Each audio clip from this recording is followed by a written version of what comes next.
Hello, good afternoon, everyone. Welcome to our session this afternoon. We'll just let everybody come across the virtual threshold.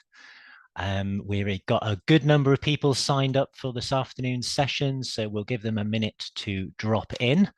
Meanwhile, those of you who are here in the first wave, you can really help me out by just heading to the session chat and dropping a nice good afternoon or hello in the session chat. Let us know that that is working. Maybe give us a flavor of whether you're a first timer or whether you're back and you're a regular at these sessions. Perhaps tell us about what contact you've had with Think Productive before. Have you read some of our team's books? Have you been on some of our sessions? And maybe what's intrigued you about signing up for this afternoon's particular offer. And we'll get going. So we've got some great stuff going in the chat already. Lavinia there has been on one of our courses before. Claire is a first timer. Mita, great to see you back. We'd really like regulars on the session as well. And I can see some names I recognize from both clients, organizations, and workshop participants as well. So we've still got people coming in, but particularly given the topic for this afternoon, I think maybe we shouldn't tarry any further. And let's get going. So my name is Lee Cottier. You can see in the corner of my Zoom square and in our title slide here that I have perhaps the strangest job title in the world. I am one of the Think Productive productivity ninjas. That is what we call our trainers here at Think Productive. Some of you have met us before, but some of you might be first timers. So just to set the scene, we are a training and coaching company which specialize really in helping people in a range of ways with two things. We're interested in productivity. I'm sure you've guessed that. The clue is in the name of the company, the workshops, and indeed our trainers. But we're also interested in that other thing that goes into the equation of how much work gets done and how good it feels. And that other thing is sometimes called well-being, work-life balance, stress management, having a life. And we bring all of that good stuff to people in all sorts of organizations and lots of different kinds of professional settings. And we do that through keynotes, training workshops, coaching, consultancy, and lots more as well. What are we going to be doing this afternoon and how are we going to be doing it? So this, if you're attending live or if you're watching this back on YouTube, we are offering roughly monthly what we call our free Ninja Skills taster sessions. We're not in 45 minutes able to offer you like a full version of any of our workshops. We usually start with things that last a couple of hours, working up to a full day. But we tend to pick individual niche topics that are sort of part of our universe and are interest to people, give you an idea of the kind of things that we could do if we come and work with your people, either on site or virtually, but also make sure that in return for giving us 45 minutes of your afternoon today, you get some really useful practical stuff that you can actually use as well. As with all these sessions, we're working together in Zoom. We're going to try and use all of the features that we've got, even in Zoom webinar mode, to make sure that it's a really nice, interactive, engaging session. Hopefully you've had your lunch and you're fully refueled for a whistle-stop 45 minutes. So let's just test some of those features. If you have not yet used the chat, please find the little balloon there at the bottom where you can try in the chat. You should be able to all send us a nice message. And the other option that you have is what we call the Q&A panel as well. So we can create a group conversation in the group chat, but also particularly if you want to ask me something or direct me towards a particular aspect of the material or the topic, the really nice way of doing that is by using the Q&A panel. And I'll be particularly reserving a good 10, maybe slightly more of the workshop minutes at the end to address some of your questions and answers as well. The other thing that you can do, and Steve has done it as already, is that you have your power to raise your hands as well. So I don't know whether Steve has just done that out of curiosity or whether he does want to demonstrate that fact that when you raise your hand, you can come in on voice as well. So as webinar participants, we can't see you this afternoon. You're muted by default, but if you want to come in and speak or ask a question, you are able to do that. Now, Steve, I've been a bit presumptuous and assumed that you want to wonderfully demonstrate the fact that participants can speak on the microphone. But if you don't, please don't feel like you need to dive in order to do that. Last little bit of sort of practicals is that we are recording the session. If you speak, you will be heard on the recording, but the chat is not saved as part of the recording, is not going to be posted anywhere or anything like that as well. So, and if I refer to anyone's chat contributions, I will make sure that I only do that by first name as well. So let's create a really kind of nice, open, participative atmosphere for this afternoon's session. So let's kick off. Procrastination and prioritization. Subtitle: Empowerment to focus on what matters for you and your team. That's quite a mouthful, but I want to explain why we have gone for that one this time around. If you're a regular on these sessions, you'll know that we have done individual taster sessions on both procrastination. About a year ago, Francis and I did a session on that. And only a couple of months ago, my colleague Haley hosted a session on prioritization. But one of the things that I was keen to do, bringing you this new one on the calendar, is to not treat those as two separate things. I think there's some interesting work to be done around the connection, the interplay, and the relationship between those two. So when we were planning the schedule for this year's session, I said, look, I know we've done those topics nominally over the last year or so, but I'd really like to create a space for us to be able to talk about those two together. And then the other aspect of this afternoon's session is you may be here for a couple of different reasons. You might be here because you're looking for ideas to support a team member, a colleague, somebody who works with or for you, who maybe is experiencing some of the things that we're going to be talking about today. And if you are here for that reason, I'm hoping there's going to be some good stuff there to help you support, coach, mentor, or guide those people. But I'm also pretty convinced that you're also all here for yourselves as well, because very rarely can I spend more than an hour or two with people talking about productivity and well-being without this particular knotty problem coming up. So this is all for all of us as well. You are not alone. We all experience this. We all struggle with it from time to time.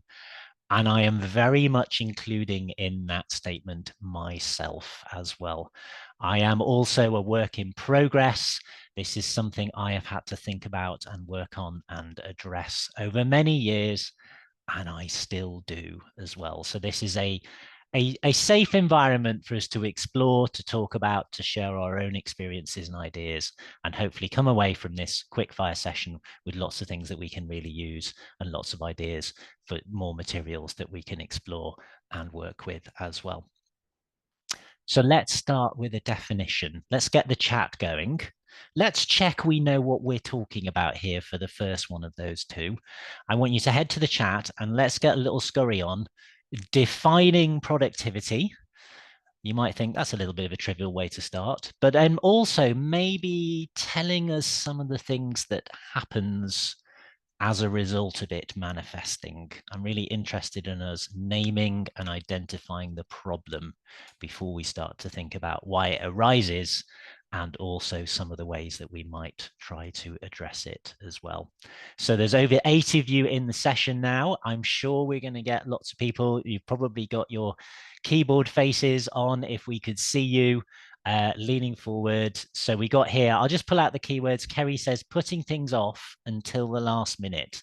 So there's an idea about delay, making it just in time, like only just throwing yourself off the finishing line. That sounds a little bit stressful as well. Julie there says, finding other things to do instead of the task that's needed. So there's something there around avoidance, kind of the appetite for the task, the knowing what we should be doing, but making a different kind of decision as well, which we've got there as well. Steve, that's an interesting one. Giving us a note that it's something about how we feel when we're doing things. Some things feel good, some things feel like we're making progress, some things maybe don't feel so fun, etc. Uh, Georgiana, delegating to the future me, hoping that she'll be more organized. I absolutely love that one as well. Kicking the can down the road and just assuming that the solution will somehow be known a little bit further down the line as well. We've got some other stuff here around Jane saying started with the easier, satisfying ones over the larger, more challenging ones. Maddie there, it's the challenge of making up my mind about where to start. I've got too many choices. Debbie there bringing in the idea that, you know, sometimes this happens more when you're not too busy, etc. So it can be around tempo and mindset.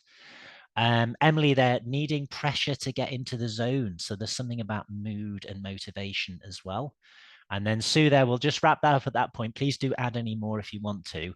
Sue's there, it's about feeling maybe overwhelmed, not sure knowing where to start, being a little bit fearful or nervous about the task, all that kind of stuff. We could tarry there longer, but I think we've got a really interesting insight to this is quite a wide and complicated thing. Okay, you've hit some of the key buttons, but it maybe has got more nuance. It's maybe got more complexity in it here. And also what I really loved about your contributions is it started to make it plain to us why it's important to see the procrastination phenomena alongside and integrated with that other skill that often comes up in this kind of area, which is the prioritization, the making the choices, the sequencing, the ordering, the deciding, all of that kind of stuff as well. So we're going to create a space to explore those a little bit more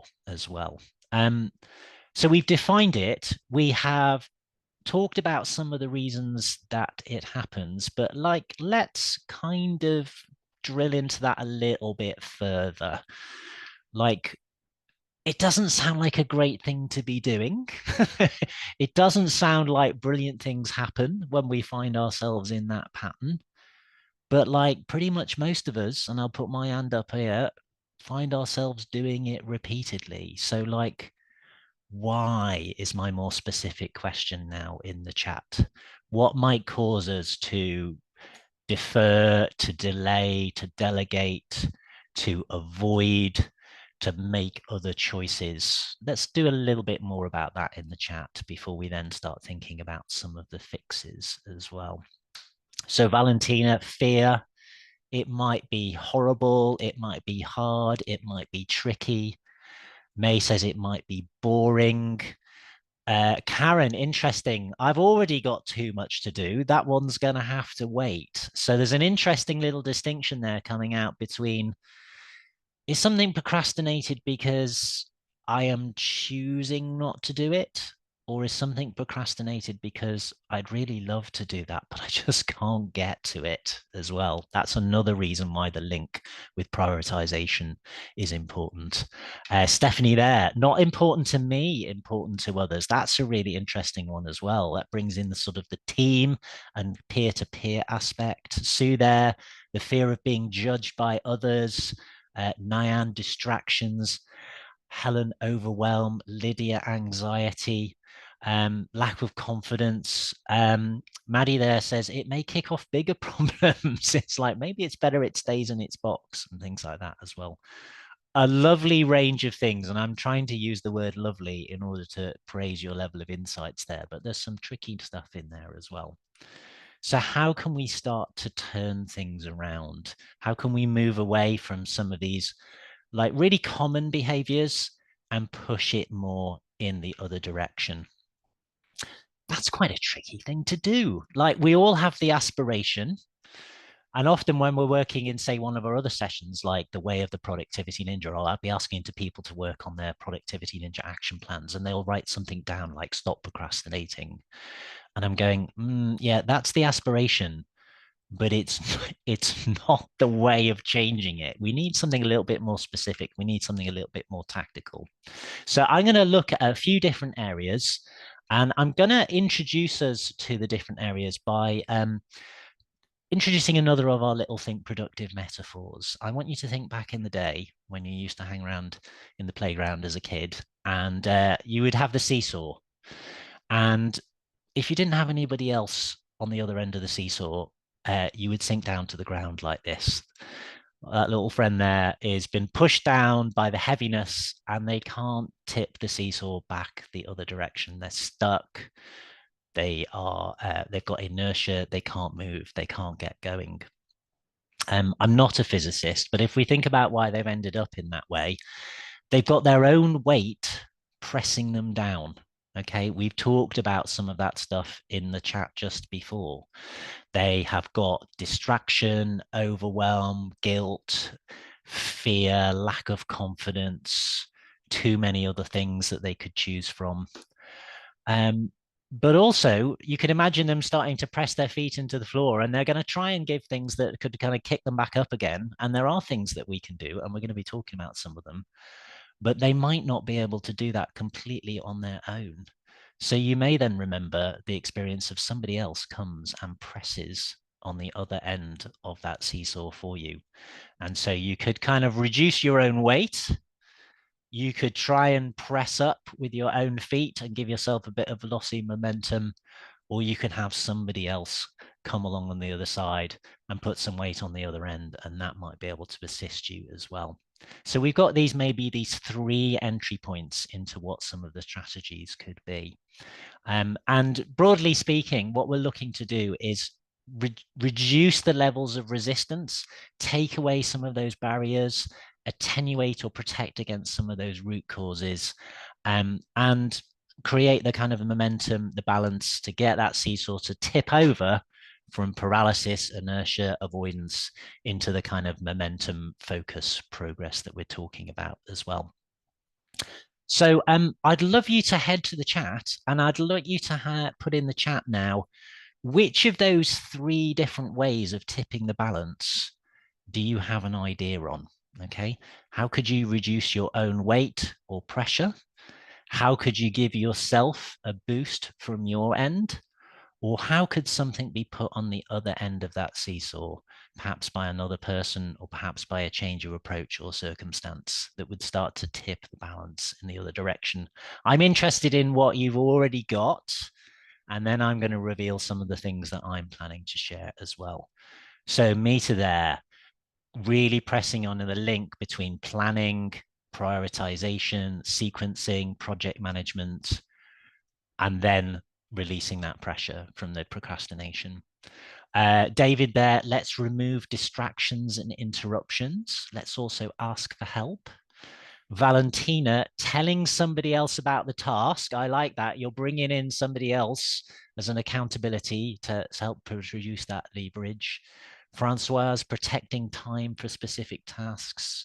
Maddie, discuss it with someone else. Sarah, sometimes good enough is good enough. Emily, talk to someone else. Katie, working alongside someone else. Keep them coming. I'm going to share some of mine as well.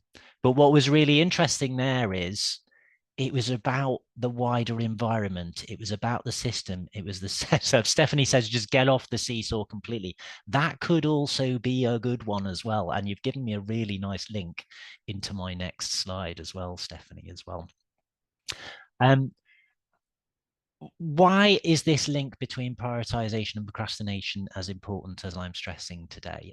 I want to just challenge what we even mean by the word prioritization. I often feel like what people mean by prioritization is accept whatever anybody asks you to do to your already pretty weighty to-do lists, and then constantly reorder those lists and then pick the top one. And the problem with that one is it kind of assumes that our capacity to get stuff done is infinite.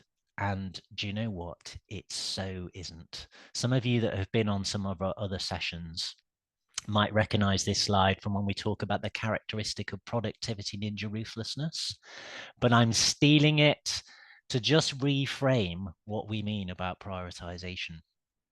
It is not just adding and adding and adding to the list and reordering it constantly on the fly. It is also being really careful about what we allow to take its place on the list. We cannot tackle all of these things. Sometimes we have to say no to stuff. Sometimes we have to delete stuff. Sometimes we have to renegotiate or reallocate stuff. And whether we're doing that at the level of an individual or whether they're doing that as a whole team, sometimes the really tricky task is learning how to say no. And rather just kind of those metaphors where, you know, you're constantly trying to fit. Remember the classic Covey story about you've got a bucket or a jam jar and you're going to add the rocks in, and then you pour marbles in between the rocks, and then you tip sand in between those marbles, and somehow you magically fitting absolutely everything into a fixed capacity jar. I have some problems with that story because it's kind of saying your job is to fit it all in. Okay, just find a way to make it work. I'm not sure that's the solution. I'm much more interested in coming at it the other way and saying, I have this much capacity, I have this much energy, I have these many cards in my deck I can play, whether that's in an hour, whether that's in a day, whether that's in a week. What am I choosing to spend those cards on? And it's a completely different way of looking at the concept of prioritization. And I think it's a more useful way of then looking at the link through to some of these things that you've been sharing about procrastination as well. If you've got any questions or insights, remember to add them to the chat, because I'm going to try and wind up in about 15 minutes from my prepared remarks and make sure that we have about 10 minutes for Q&A at the end. So do please start loading those into the Q&A panel. Meanwhile, I want to share a few more additional comments as well. The idea of, oh, I've got a screen flash here going on at the moment. Let me just get to the right slide. The idea of looking at the bigger picture. Those of you who have been on our seminars before will know we talk about knowledge workers being our typical workshop participants. They've got two modes. They've got boss and worker mode. We've got the doing of the individual tasks. That's the worker mode. But we've also got boss mode, and that isn't to do with whether or not you are looking after another team member. It's to do with sort of stepping back and saying, what does the world want from me? What does done and good and finish look like? Which of those things am I going to deploy my finite capacity on? And how am I going to start tackling that? In what order? And what is the plan? So I think one of the reasons why people can kind of get stuck in this procrastination mode is that maybe they've just gone straight to worker mode and they haven't done enough of that boss mode thinking in order to really clarify what are these things, should we be doing them, and what kind of impact will they represent. Those of you who've been on some of our other sessions or you read the book, you will know about some of the key behaviors that we talk about that will rebalance your attention to some of that boss mode thinking stuff. So we talk about the weekly review habit on our full day How to Be a Productivity Ninja course. That is an opportunity to step back and really take stock once a week. I noticed your thing, Karen, there in the chat about doing this once a month. Let's up that tempo. So we would recommend some sort of stepping back, getting perspective, boss mode thinking on a once a week rhythm in the weekly review as well. And then also we talk about daily reviews as well. So an opportunity to sort of start your day reviewing your task lists. What are my priorities for today? And how am I going to play those cards in terms of my energy tokens and my focus across the things that are on my agenda for today? And that will including a pattern of starting to notice what are those things that are constantly moving from one day to the next, that are on repeat mode, that never quite make the cut, and are starting to fall into the procrastination kind of categorization as well. I'll just go back to the chat. Karen, I wasn't particularly thinking about bullet journaling when I was talking about these two key boss mode thinking habits, the weekly review and the daily review. But anything that would stop and give you a pause to reflect and to kind of get that perspective and oversight and start to notice these tasks, whether these areas of resistance or drain or avoidance, could be a really, really good way of giving us an in on this kind of stuff as well. Mita there said, I don't think we are able to gauge how emotionally draining doing one hard thing you've been procrastinating on actually is. Sometimes I feel like I need an afternoon off. And it was inevitable that that one hard thing was going to come up. So I'm going to bring in one of my slides for later on, Mita. Some of you might know about or even use one of the most popular anti-procrastination Jedi mind tricks on yourself, the eat the frog thing. So eat the frog as a phrase was coined by Brian Tracy with his book, Eat the Frog, 21 Ways to Tackle Procrastination. And it's based on a quote that's usually attributed to Mark Twain. And he says something like, if you have to eat a live frog, just do it first thing in the morning, and you won't have anything worse to do for the rest of the day. And then there's usually a second part which is added, which is, and if you have to eat two live frogs, go for the biggest one first. So Mita, it really is about that kind of, don't overthink it. Let's find the thing that we have really been avoiding for the longest. That is the thing of the biggest sense of guilt and overwhelm and distraction and stuff like that. Let's just dive in first thing first, even before we check emails for the day or go to anything else on our to-do list. It'll be horrible. It'll be disgusting for 15, 20 minutes. We won't enjoy it. But then we will have broken the inertia and we'll have a sense of progress and of release. And then we might be ready for something else as well. And Mita, it is pretty horrible when you finally get to one of those things. But when you get to 5 or 10, 15, 20, 30 minutes after having got to one of those things, you do have a change of mindset and a change of approach as well. Sarah says in the chat, energy tokens seems very similar to spoon theory. Yeah, absolutely. I hadn't connected it in that way.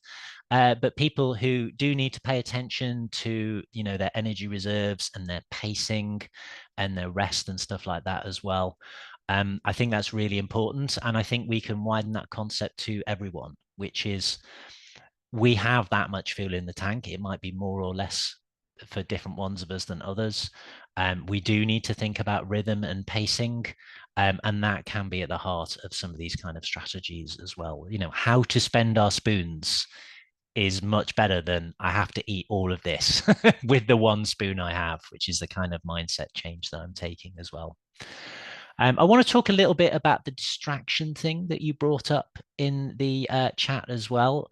We said that one of the things that is really kind of a root cause of the procrastination is it's really difficult to focus. We might have picked the thing that we actually know that we need to do. We might have even created the space and the environment to do it, but then the rest of the world is going to take us off task. And the fact that we're probably already not enjoying this thing means that it's going to be really ridiculously easy to take us off task again as well.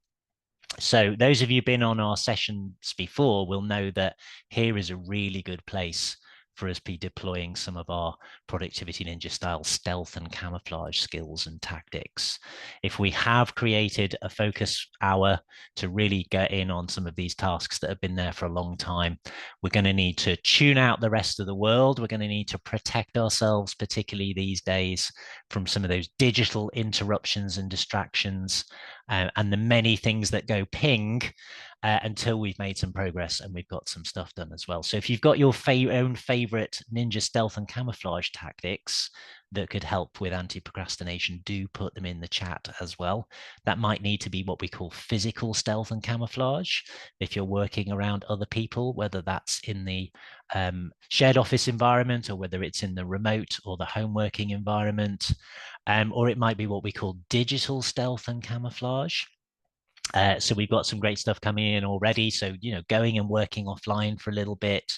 Jane, putting the phone in the other room, maybe in your various online comms platforms, putting your status to do not disturb, maybe putting your status in a message to I'm eating a frog. Please come back to me in an hour's time. Or meter there, maybe it's around creating the other kind of focus bubble with things like the playlist tracks, the environmental noise, your favorite tunes or something like that as well. Yeah, Lydia, like broadcasting to other members of the team, I'm working on something that's really significant that I've also been procrastinating about, if you feel able to share that. That's why I'm going on Do Not Disturb. I'll be back at 4 o'clock this afternoon or something else like that. And this idea of creating focus and creating momentum, there's lots of other ways of doing that as well. So, we use Eat the Frog to begin, and then we want to use things like stealth and camouflage and focus to maintain ourselves in that mode for as long as possible and make some progress. So the other really popular classic technique, which I make no apologies for sharing because it is really, really effective, is the Pomodoro technique, but I'm going to extend its range a little bit further. So Pomodoro is about working in 25-minute attention dashes. So it was created back in the 80s by a then university student, Francesco Cirillo.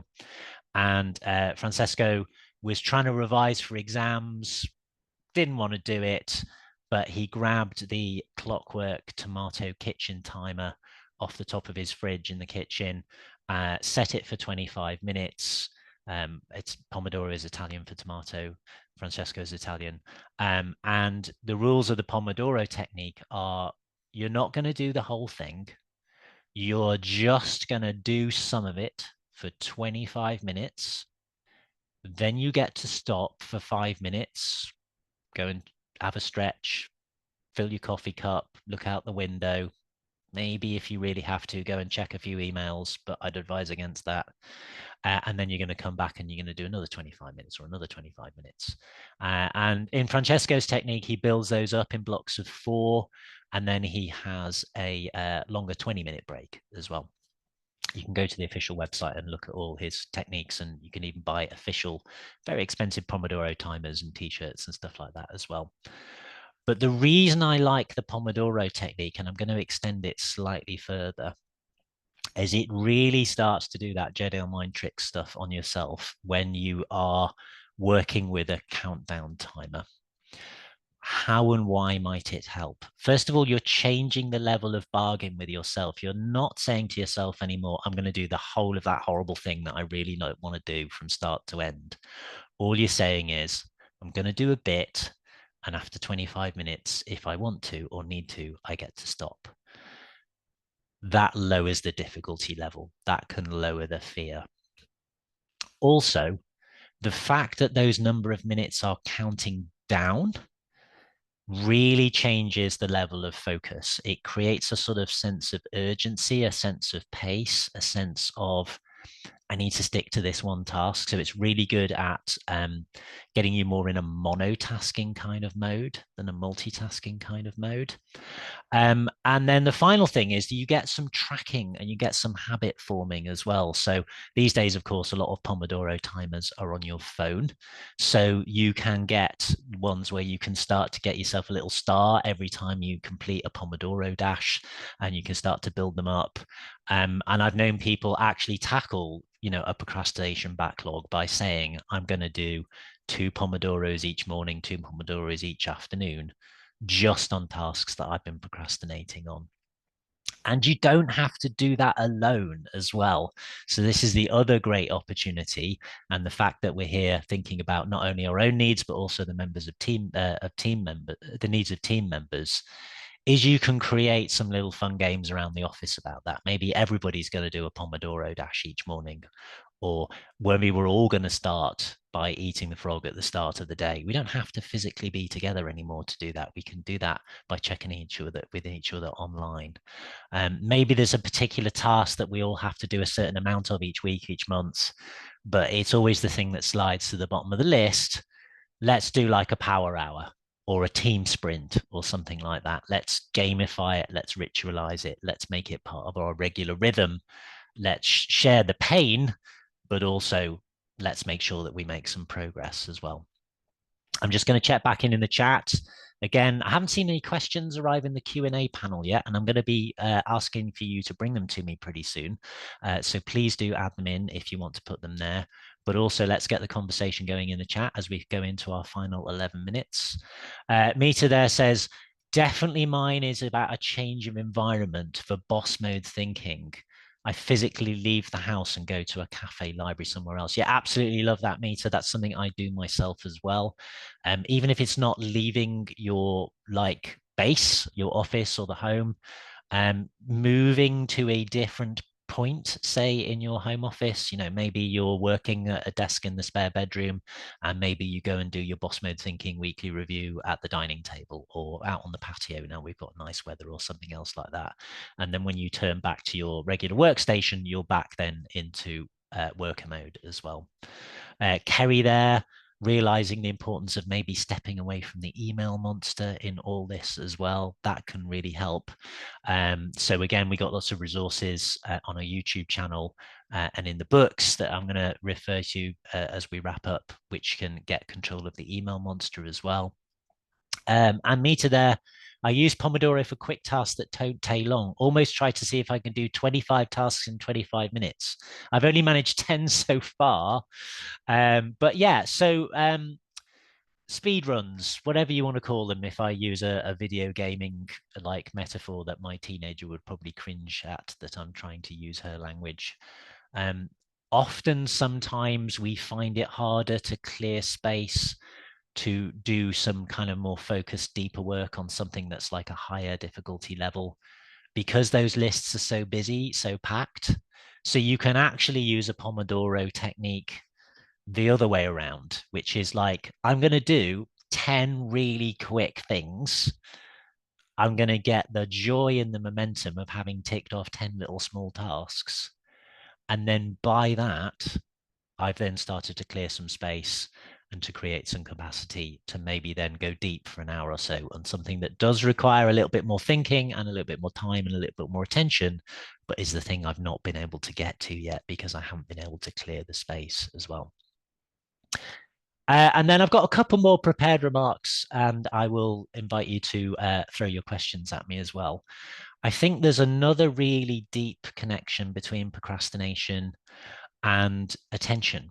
Like those of you who've encountered us before will know that we don't tend to talk very much about being a time management training company, but we do think and talk an awful lot about attention management.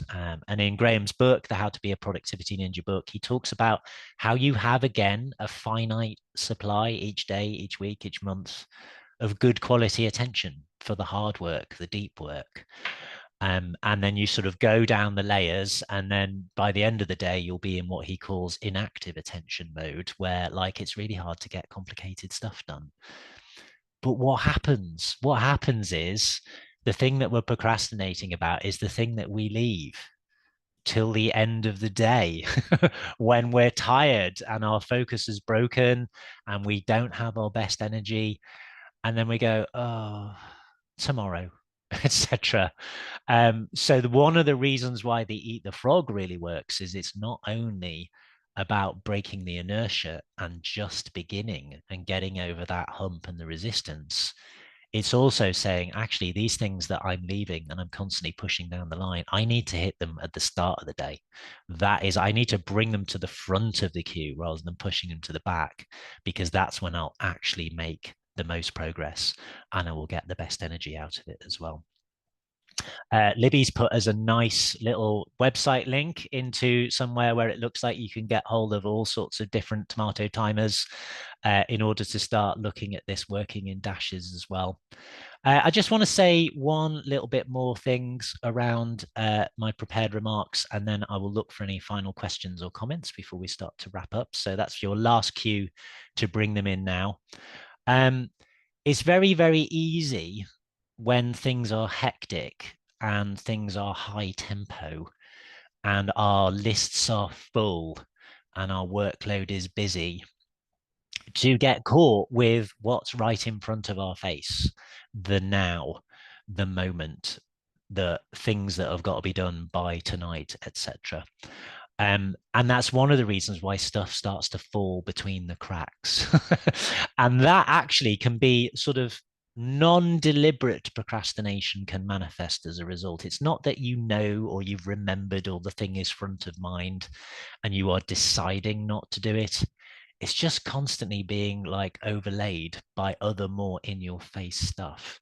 So the other reason why things like the weekly and daily review habit are really important parts of that prioritization, planning, sequencing behavior is they give us a chance to step back and to say, what isn't getting done? What is not making progress but needs to? Why is that happening? Let's celebrate all the brilliant stuff that we've done and how far we've got, but let's also start to think and troubleshoot some of these things that we've talked about so well in this whistle stop tour into this quite deep subject as well. What we really want is for people to get this great balance between boss and worker mode, get a good overview and oversight of what is actually going to be impactful in terms of using your capacity. And then when things do start to fall into the procrastination hole, we can start to do some good things about them in the kind of ways that we've started to think about today already. Emily says, can you explain the difference between proactive and active attention, please? Yeah, I'll bring that slide up again. So proactive attention is you on fire. That is you with your best concentration, your best creativity, your best decision making. That might be in the morning for some of us. It might be a different part of the day for other people as well. Know yourself and know when that comes in. But broadly speaking, you don't get a lot of that in a particular day. You might only get an hour or two of that level of energy. Most of the rest of the day, you might be able to be in what Graham calls active attention mode, which is, yeah, I can get stuff done. I'm making progress, but, I'm not as on fire. And then you will start to lose fuel and you get towards the end of the day and the wheels start spinning and, steam starts coming out of the valve and I just only want the easy simples at that point. And so when Graham is talking about your attention supplies and your attention levels, he actually then talks about like, let's do different kinds of work at different points during the day as that kind of stuff unfolds and we start to use our finite capacity. So let me just summarize why we did this stuff together, and then I have got one question in the Q&A panel and then I will wrap up. Prioritization, procrastination, two important P words that come up in the productivity ninja space all the time. But I'm hoping today we've started to give you a hint about why these can't be seen as completely separate. And I would like to leave you with that seesaw metaphor. If you find yourself stuck in that mode, what is creating the weight? What is pressing me down? What is holding me back? What might I be able to do within and by myself to give myself a bit of a boost by kicking up against the sand there? Or what might I be able to bring in on the other end of the seesaw, which can help tip that balance and get me going into the kind of momentum and the progress that we're all looking for as well. So we've got a question here from Julie. Says, I have a weekly review scheduled into my diary every Monday morning and Friday afternoon. Yet I still automatically open up my emails on a Monday morning and often skip the review. Any tips on how to not do that? I'll give you one little tip in your Outlook settings. I'm going to assume you're an Outlook user. You may not be. You can change in your Outlook settings so that when you fire up Outlook in the morning, the first thing you see is the calendar panel, not the email panel, because quite often the reason Outlook gets opened in the first place is you want to look at your appointments and your schedule and your task lists, but of course the screen flings up and email hits you in the face. So a little bit of tactical self-denial, Julie, to allow yourself to get that kind of daily boot up, startup information that you need, which is the calendar thing. Then do some eating of the frog, or as you say, your daily review or your weekly reviews, and then let email have a piece of you a little bit further down the line or something like that. So we are advertised as 45 minutes for these sessions. So I am going to kind of wrap up, but if people want to stay after the official time, I can stay for a little bit if people have got extra questions. Do keep in touch. If you want to reach out to me on LinkedIn, then I'm easy to find. I know I don't have the beard anymore, but that is the picture that you will find still on my LinkedIn profile if you want to make sure that it is me. You're very welcome to drop me a line if you'd like to continue this conversation about procrastination. I know we only touched it. We only touched the sides, but these are taster sessions. They're 45 minutes. If you would like more, and particularly if we are new to you and this is your first free webinar, we have these roughly every month. You can go and sign up for the future ones where you found this one. If you're watching this back on YouTube somehow, head to the Think Productive website, thinkproductive.co.uk. You'll find our free sessions there. You'll also find our paid public workshops as well. We have a regular calendar of those on our website too. And our next one that we've got coming up is our May public workshop, all about project management. And if you'd like to know a little bit more about how we can help, then bring training into your organization, that's all available on the website too as well. And then the final special thing, which those of you who are used to how I wrap up these workshops before may not have heard before, you can come and meet us in person. If you are in or near or able to get to London, the Think Productive team are going to be at the CIPD Festival of Work on the 11th and 12th of June. We're going to have a full stand. Come and say hi, come and chat, come and chew the fat about all things productivity and well-being. Come and introduce yourselves, come and have fun with us and enjoy all the other great things that are going to be available at the CIPD exhibition as well. It'd be lovely to see you there, and hopefully we will meet again, either on a virtual or in-person workshop at some point. So there we go. I'm going to wrap there today. Forgive the 60 seconds overrun, but it's a topic I'm fascinated about. I prepared about 3 times more material than we were able to get to because I wasn't sure which directions you might want to go with it. And yeah, you're officially released to your afternoon's next business.